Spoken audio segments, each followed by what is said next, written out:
Você alguma vez já duvidou da justiça de Deus? O profeta Jeremias teve uma visão narrada no capítulo 24 do seu livro, uma visão em que havia ali 2 cestos de figos na frente do templo de Jerusalém.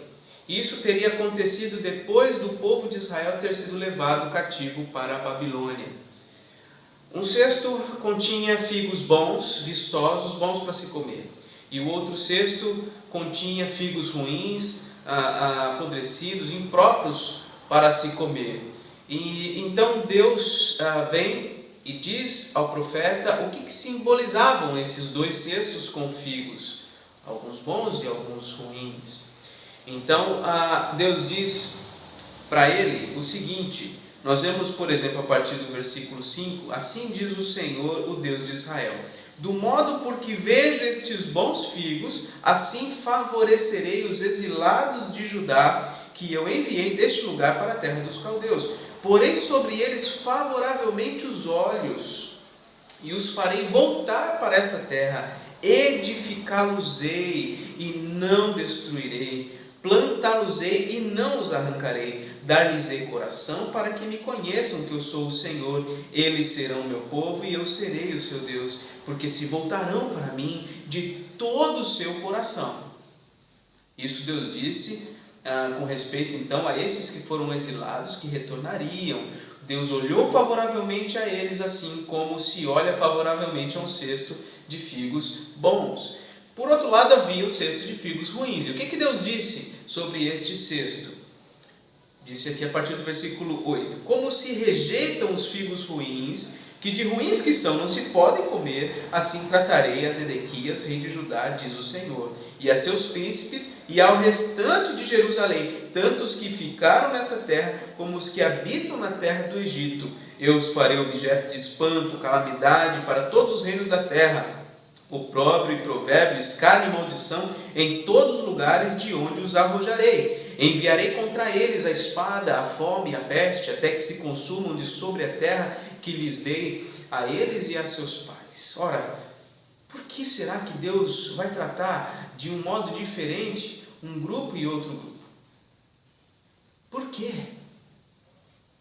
Bom, há algo que nos ajuda a entender isto. No capítulo 21 de Jeremias, vem a palavra do Senhor e diz a ele o seguinte: a este povo dirás, assim diz o Senhor, eis que ponho diante de vós o caminho da vida e o caminho da morte. O que ficar nesta terra há de morrer, a espada, a fome ou peste, mas o que sair e render-se aos caldeus que vos cercam, viverá, e a vida lhe será como despojo. Então aqueles que aceitaram a disciplina do Senhor, que se renderam aos caldeus, que foram para o exílio da Babilônia, estes receberiam da parte de Deus bênçãos. Aqui diz que receberiam a vida, eles viveriam. Então, mas aqueles que se mantivessem rebeldes, permanecessem na terra, ou então fugissem, não aceitando o exílio, não aceitando a disciplina do Senhor, estes seriam mortos, seriam destruídos. Aí volta a pergunta: a injustiça da parte de Deus? Deus está constantemente colocando diante de nós a sua vontade. Deus está constantemente colocando diante de nós o seu querer, as suas leis, os seus mandamentos, a exigência da fé e do arrependimento, do arrependimento verdadeiro e da fé no Senhor Jesus Cristo, para que sejamos salvos, para que desfrutemos da nova vida. Sabemos o que Ele espera de nós: santidade, piedade. Sabemos que Ele espera de nós obediência, mas por vezes nós estamos trilhando caminhos rebeldes.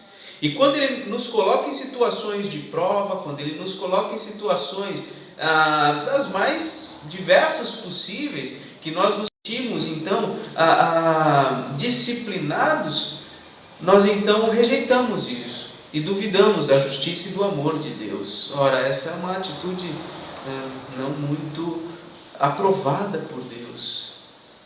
quando o Senhor nos disciplina por causa do nosso pecado, ou quando Ele nos coloca numa situação que consideramos difícil, nós não podemos duvidar da justiça de Deus, nós não podemos duvidar do amor de Deus. Precisamos fazer o que Ele disse aqui que aconteceria com esses exilados, né?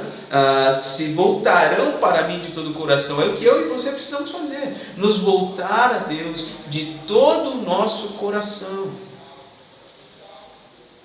E agora está diante de você essa questão. Não há justiça da parte de Deus, nunca, nunca.